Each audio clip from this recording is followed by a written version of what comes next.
Ministro de Hidrocarburos de la provincia, Federico Ponce. Gracias por venir. ¿Qué Hola, tal? buenas noches. Buenas noches, Pablo. Encantado de estar acá. Bueno, lo estábamos esperando hace rato y vino la mejor semana. Me parece que es la semana ideal, porque fue una semana que ustedes, me imagino, les generó mucho trabajo. La previa, porque uno dice, bueno, ve el acto, ve la foto, pero hacer un traspaso de áreas de los pulpos de dos empresas grandes, petroleras, como era YPF, a PECOM, bueno, es todo un trabajo de gestión importante. Pero primero, contémosle a la gente, a ver, ¿por qué genera tanta expectativa para una cuenca madura como la nuestra, que venga una empresa de este tipo, que venga PECOM a invertir aquí? Sí, a ver, hoy lo que se está dando a nivel país es un recambio de jugadores. Por un lado están los recursos no convencionales, que son vaca muerta específicamente, y por otro lado los recursos convencionales. Son dos industrias casi distintas porque uno son inversiones de capital intensivo, 1.000, 2.000, 3.000 millones de dólares, empresas muy grandes, y del otro lado tenés el convencional, que son, digamos, el riesgo minero es un poco más alto, la rentabilidad es menor, pero eso no quita que es un recurso todavía con mucho potencial. Entonces, El sí. no convencional, que sería vaca muerta más que nada, ¿por qué? ¿A qué se llama no convencional y por qué el margen de ganancia es más grande? Sí, el no convencional es básicamente ir a lo que es la roca madre, es decir, donde se formó el petróleo y quedó atrapado, se hace un pozo horizontal, una fractura. El fracking. Exactamente. Y eso, digamos, la ventaja que tiene es que si logra hacerse económico el desarrollo de ese tipo de pozo, después es propagable a toda la cuenca. Básicamente un estrato uniforme, como una losa en subsuelo, que si uno hace un pozo y resulta económico, puede hacer otro pozo a 10, 15, 20 kilómetros, y si esos pozos son económicos, todo el resto del campo se desarrolla a escala masiva. Entonces el riesgo minero es muy bajo. El riesgo es bajo y además la inversión, entiendo, por lo menos el margen de ganancia entre lo que vos invertís y después ganás es enorme. Hoy en día sí, hoy en día vaca muerta se posiciona como un recurso de clase mundial. O sea, Argentina anteriormente era un país con petróleo, hoy con vaca muerta pasa a ser un país exportador de petróleo. Bien.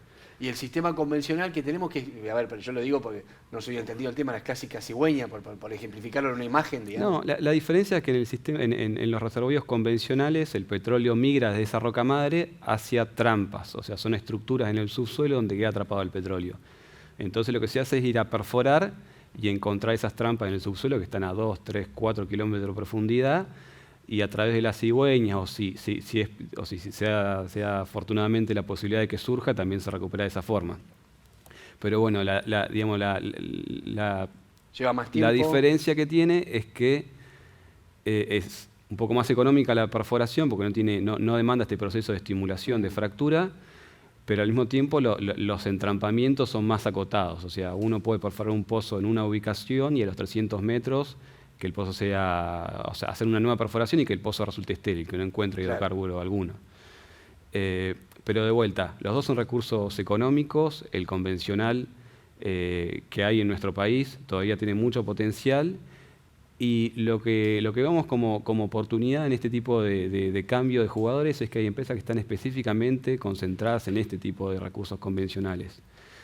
Acá me parece importante mencionar lo que pasó con Petrobras en Brasil hace varios años. Ajá. Ellos, si bien no era un no convencional, era un reservorio en el mar, Sí. ellos vieron que tenían dos cosas: un reservorio de alta rentabilidad y un reservorio convencional con un económico pero de menor rentabilidad. Decidieron vender todo el convencional y se generó una relación win-win, porque Petrobras, por su lado, duplicó la producción, y todas las empresas que compraron esas áreas en el onshore, esas áreas convencionales, terminaron duplicando la producción de esos campos.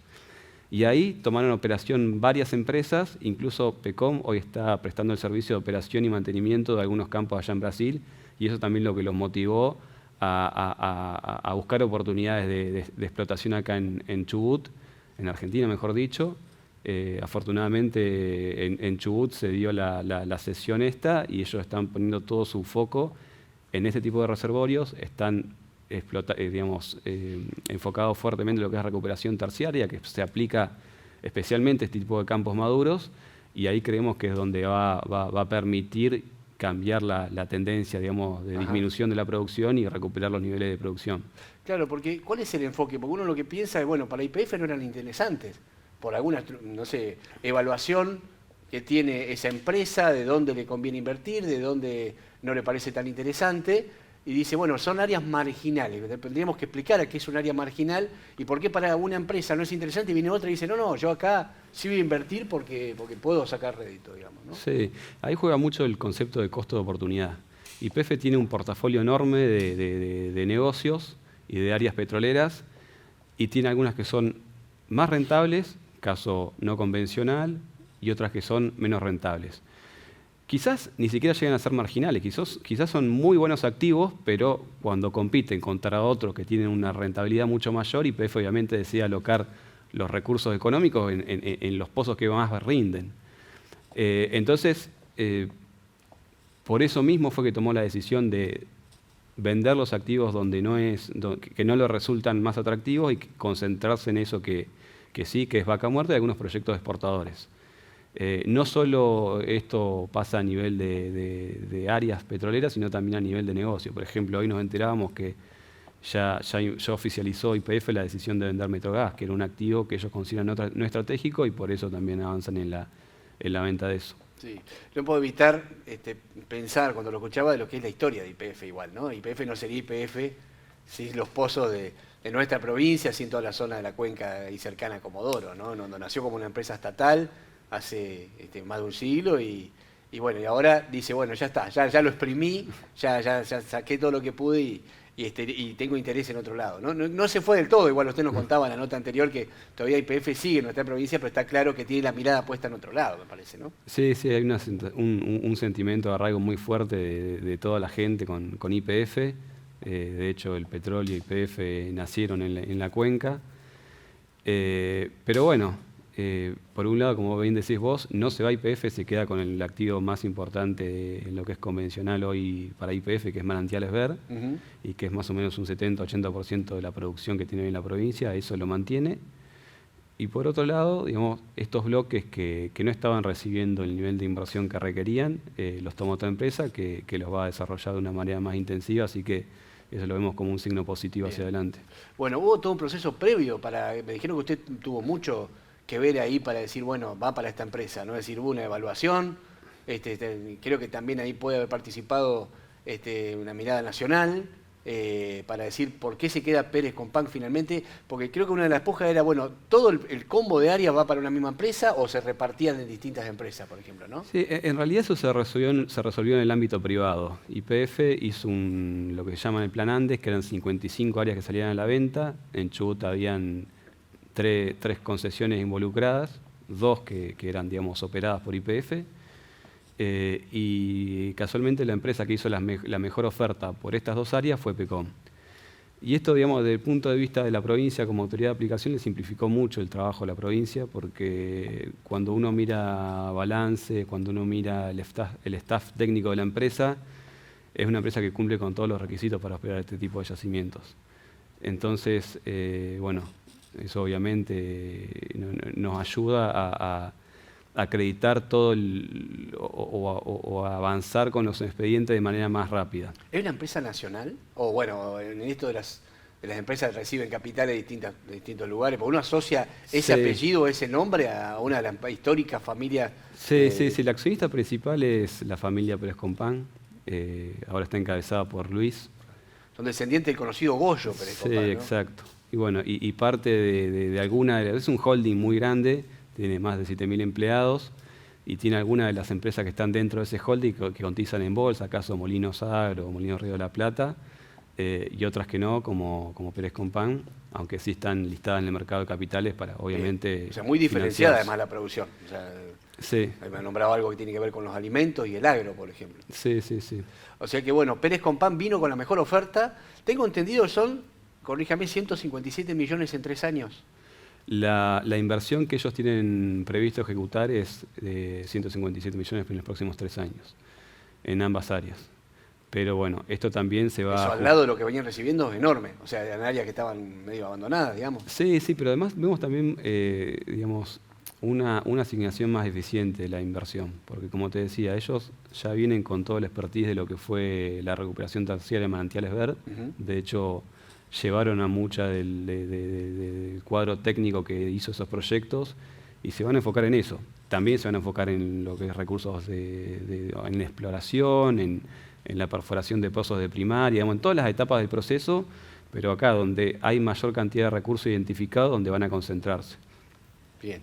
El traspaso uno lo dice así, pero lleva tiempo, ¿no? Es decir, a ustedes, además desde lo administrativo, fue todo un desafío. Se puso una fecha, que fue el lunes pasado, el 28, y para llegar a esa fecha hubo que trabajar bastante. Sí, fue un proceso bastante laborioso, porque no fue solamente el autorizar la cesión, sino que además había que acreditar toda una serie de inversiones que había hecho YPF y que eran obligaciones con las que se había comprometido cuando hizo la prórroga de la concesión. Estaban efectivamente realizadas, pero no estaban acreditadas, digamos, de manera formal en el expediente. Entonces tuvo que hacerse todo ese proceso de verificar que estuviesen hechas, acreditarlo y además autorizar la cesión. Y digo que esto es importante porque una empresa cuando invierte lo hace de acá 5, 10, 15 años. Entonces justamente necesita tener esa previsibilidad de que la concesión, como en este caso, va a extenderse hasta el 2047. 2047. Sí, para poder fortalecer ese proceso de inversión. Y bueno, volviendo a tu... Y los procesos, digo, pendientes de YPF está lo que hablábamos la vez pasada de la remediación, de cumplir el tema de los pasivos. También hay comprometido, digamos, en lo que son los aspectos ambientales. Pero por ahí, para cerrar con tu pregunta, sí, se hizo un proceso que puede durar hasta un año. En algunos otros casos tenemos, digamos, esos plazos fue lo que demoró. En este caso fueron no más de 4 meses.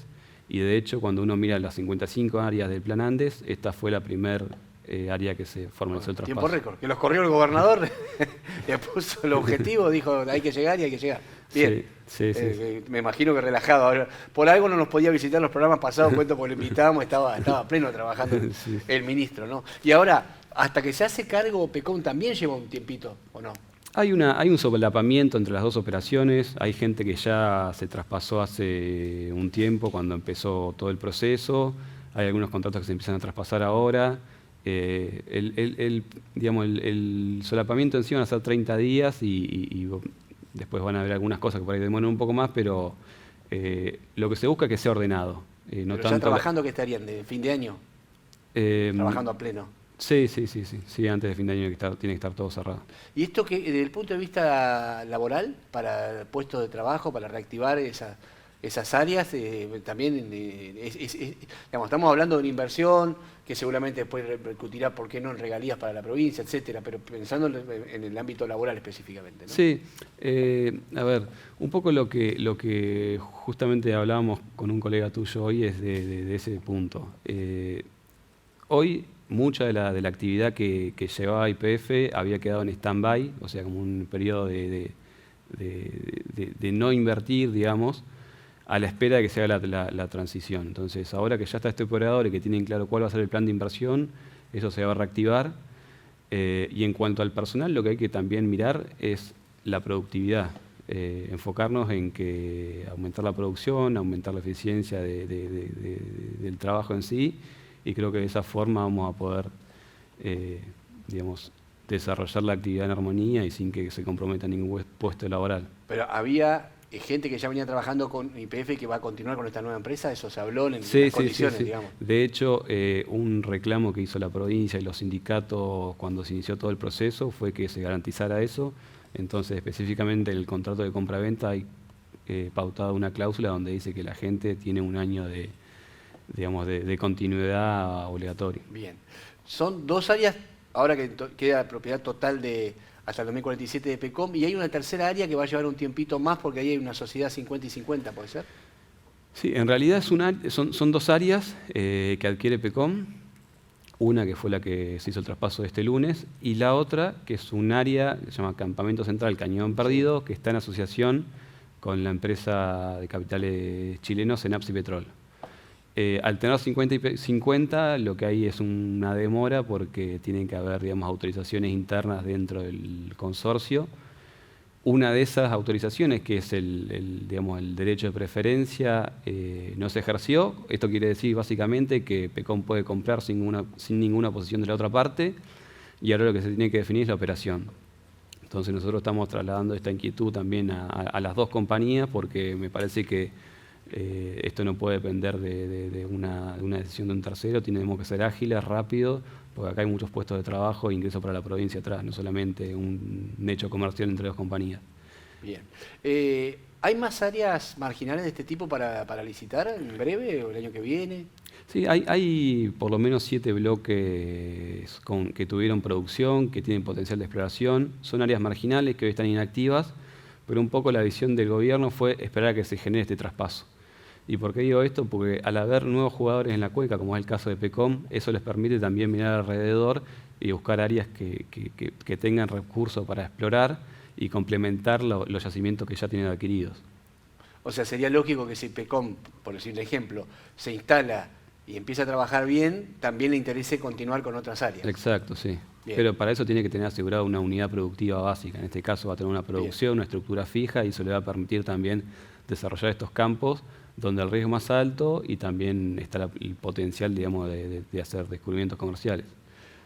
Bárbaro. Bueno, esto tiene que ver con el anuncio entonces de esta semana, un hito en su gestión de haber llegado a este traspaso en tiempo récord.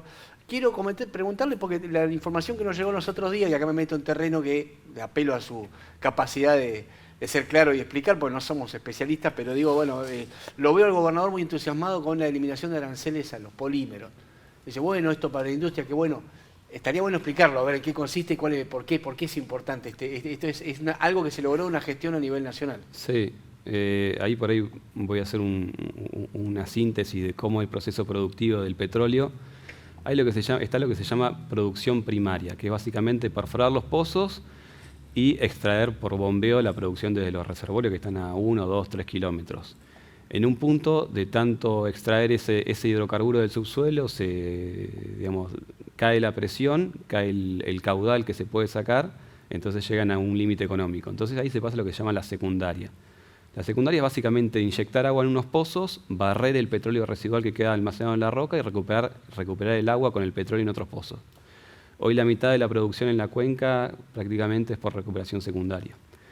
¿Qué pasa? En un punto circula tanta agua, la recuperación secundaria está tan avanzada que ya es antieconómica. O sea, hay pozos que mueven 99% de agua. O sea, uno saca un vaso de agua como esto y una iridiscencia de petróleo arriba. Entonces ahí dejan de ser económicos justamente porque se mueve mucho fluido. La solución a eso es la recuperación terciaria. La recuperación terciaria es agregarle un polímero que lo único que hace es darle más viscosidad al agua. Entonces de esa forma se puede barrer más petróleo. Bueno, ese polímero justamente es un insumo que solamente se puede conseguir vía importación, porque no hay posibilidad de fabricarlo localmente, ni el producto ni los precursores, pero lamentablemente estaba alcanzado por un arancel del 14%. Entonces, a través de las gestiones del gobernador, que ya vienen desde el principio de año, Nación, hace 2 semanas, eliminó ese arancel. Y por ahí, para ir al grano y simplificar todo, ¿qué significa esto? Bueno, que los proyectos de recuperación terciaria van a tener una disminución del costo en promedio de 10%, que eso es muy importante. Y también creo que la importancia radica en que cuando uno mira en general los campos convencionales a nivel país, vienen declinando todos. Y los únicos yacimientos que tienen una tendencia, digamos, a incrementar producción son esos yacimientos donde está implementada la recuperación terciaria. Entonces esto tiene mucha posibilidad de propagarse al resto de la cuenca. Todas las operadoras grandes en la cuenca están con proyectos más o menos avanzados y creemos que el futuro un poco viene por este tipo se vuelve más rentable la actividad, sí, básicamente. Así que en buena hora... Sale menos plata hacer toda esta operación terciaria que usted bien nos explicaba. Sí. Yo digo para bajarlo al llano, y esto ¿qué nos repercute? Uno dice, bueno, al que nos está mirando, bueno, y la provincia puede producir más, y produce más o más regalías, más ingresos para la provincia. Puede producir más, puede muchos proyectos materializarlos, hacerlos rentables y que se desarrollen. Y eso al final del día, como decís vos, es más ingresos, más trabajo. Así que es algo que si bien no es tan perceptible para una persona que no está familiarizada con la industria, va a tener una repercusión importante para todos, digamos. Bueno, lo que hay que repasar, que siempre viene bien en estos casos, es que la provincia del Chubut, uno dice, ¿de qué recauda? ¿Cómo se mantiene la provincia? Y tenés 3 grandes fuentes. Una son los impuestos nacionales que se coparticipan, la recaudación de impuestos provinciales, Y la otra son las regalías hidrocarburíferas. Sí, ¿No? básicamente. Es así. Se mantienen como una de las, el 30 o 35% de la fuente de ingreso de la provincia. Sí, digamos, números más, números menos, hay como una regla de tres, que un tercio entra Claro. vía tributos provinciales, otro coparticipación y otro vía regalías. Y esa regalía se coparticipa toda la provincia, con lo cual por ahí uno está parado en un extremo de la provincia a 600 kilómetros de Comodoro, pero también hasta ahí llega lo que se produce en el sur.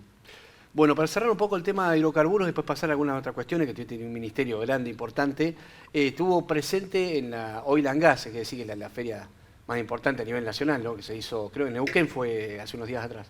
Sí, se hace año por medio en Neuquén y en Buenos Aires.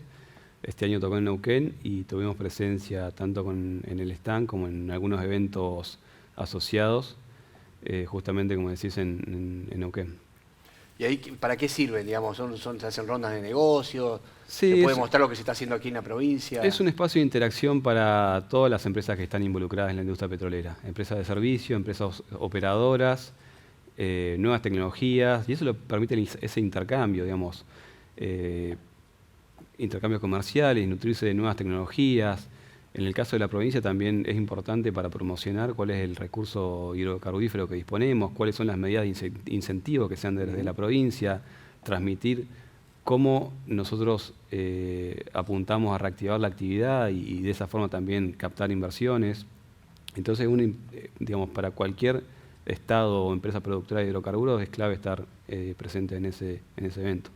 Me acuerdo cuando hacíamos nota con antecesores suyos en el cargo y se discutía tanto el tema del precio interno del barril, el famoso barril criollo.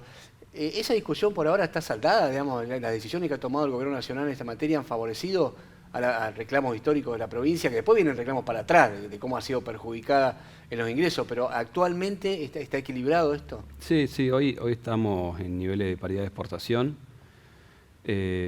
Más allá de lo que fue la sanción de la ley base que apuntó en este sentido, es un dogma del gobierno la libre competencia de precios, flotar con los precios del mercado, y hoy estamos en valores más o menos de exportación. Hay un efecto distorsivo que viene por el lado de los derechos de exportación, y con esto quiero decir que cuando se exporta petróleo se le aplica el 8% de derecho de exportación. Entonces, por un lado se promueve el libre mercado, pero por otro lado, cuando se exporta también se perjudica a las provincias y a las empresas. Así que eso creo que es el punto donde tenemos que enfocarnos y tratar de subsanarlo, porque más allá digamos, del export parity, como se le dice, hoy las exportaciones se ven afectadas por esa merma del ingreso. ¿Y qué perspectiva? Acá estamos, ¿no? Yo decía cuando presentaba el programa recién, en apertura, que es una etapa clave el cierre del año porque se proyecta, se hacen los presupuestos para lo que viene. A usted le va a tocar trabajar en todo el cálculo, recién hablábamos los ingresos de la provincia, cómo se reparten, por ejemplo, de regalías. ¿Qué cálculos tienen más allá de la producción, que ahí hablamos bastante, las expectativas son buenas, el precio internacional? Porque lo que te regula esto es cómo se va a mantener el precio del crudo, que no se define acá, está claro, ¿no? Sí, ese es un punto, digamos, de mucha incertidumbre, porque la cotización del precio del petróleo a nivel internacional muchas veces no sigue las leyes de la oferta y la demanda, sino que mete muchas veces la mano en la política. Geopolítica internacional, guerras, Las guerras, claro. sanciones. Si uno tiene que mirar un precio de referencia, habría que esperar que esté entre los 60 y los 80 dólares, que son más o menos los valores a los cuales o sea, está determinado por el shale, por el break-even fiscal de los países árabes. O sea, en ese entorno de precios el mercado está cómodo. Para comparar, porque estaba tomando mentalmente esa cifra, pensemos que las épocas, como se dice Chubut, época de vacas gordas y época de vacas flacas. Cuando le ha ido mal a la provincia, cuando el precio internacional estaba en 40 dólares. Cuando le ha ido muy bien a la provincia, cuando estaba en 100 dólares o más, para tomar. Y usted me decía, bueno, entre 60 y 80 estamos en esa zona media por ahora. Sí, y a eso le quiero sumar por ahí un condimento más, que nosotros como argentinos estamos acostumbrados a la inflación, pero quizás en otros lugares no se le presta tanta atención. El dólar en todos estos 20 años tuvo inflación, y si uno ajusta por inflación a cuánto estaba el barril antes, estaba a 140, incluso llegó a picos por encima de 200 dólares, ajustado por inflación a moneda constante del día de hoy. Entonces estos 60, 70 dólares, digamos, están bien, pero también en algunos casos es muy justo para algunos yacimientos que ya están, digamos, en estadios avanzados de producción. Hablamos de ese, los valores son para el petróleo pesado que se saca aquí en esta zona. Sí, hoy en día el petróleo escalante es muy demandado. A ver, cuando yo empecé a trabajar en la industria, el petróleo escalante, que es el petróleo que se saca de Chubut, tenía un descuento de $8. O sea, era la cotización del petróleo Brent menos $8. Hoy está en paridad con el Brent. Bueno, eso es una buena noticia para Incluso a veces tiene un premio de $1 por sobre el Brent. bien. Y eso es básicamente... El mercado, ¿no? Sí, va fluctuando. Sí, es un petróleo, o sea, hubo mucha oferta de crudo boliviano en los últimos tiempos, principalmente shale americano. Los productores de crudo pesado, Venezuela, Rusia, salieron por temas de sanciones o por otro tipo de cuestiones. Entonces empezó a faltar crudo claro, como el que se explota acá. Además es incluso un crudo sin azufre, muy demandado, entonces eso lo hace que se cotice mejor. Bueno, la explicación suya, clarita, es oferta y demanda. Sí. Está faltando este tipo, que es una buena noticia para nosotros, digo, no hay tanto en el mercado internacional del tipo de petróleo que produce Chubut que ahora equiparó en precio al otro, que en su momento había una diferencia importante, ¿no? Bueno, todos vamos aprendiendo, a mí me gustan estas notas también porque son temas que no trabajamos todos los días, y cuando tenemos a alguien con la claridad suya que nos ayuda a entender un poco, viene muy bien. A ver, dos temitas más antes de despedirlo y aprovechar su visita, Federico. Tema minería, que es un tema que sabemos que ha quedado en el freezer, en la provincia del Chubut, se han tomado decisiones, se ha manifestado la gente, pero aparecen algunas noticias que tienen que ver, por ejemplo, quiero preguntarle si es cierto que hubo algún planteo, trascendió del Gobierno Nacional, de Milei concretamente, hacia Torres, como planteándole, bueno, ¿y qué pasa con el uranio? Un mineral que la Constitución lo considera estratégico, que se sabe que hay yacimientos en Chubut, y si es cierto que hay un interés de nación en que eso se reactive, digamos, ¿no? Porque hasta acá lo que hay es permiso de exploración, que se sabe que hay, digamos, pero nunca se lo ha explotado. Sí, a ver, el Gobierno Nacional tiene claro que los tres grandes pilares de generación de divisas de la Argentina de acá a los próximos años van a ser el sector el agro, la energía, petróleo y gas, y también lo que es la minería, sobre todo la minería de pórfidos cupríferos en el norte, que son proyectos muy litios y también. Pero eso, digamos, también implica que cualquier provincia que tenga recursos minerales, obviamente el gobierno va a poner el foco en eso.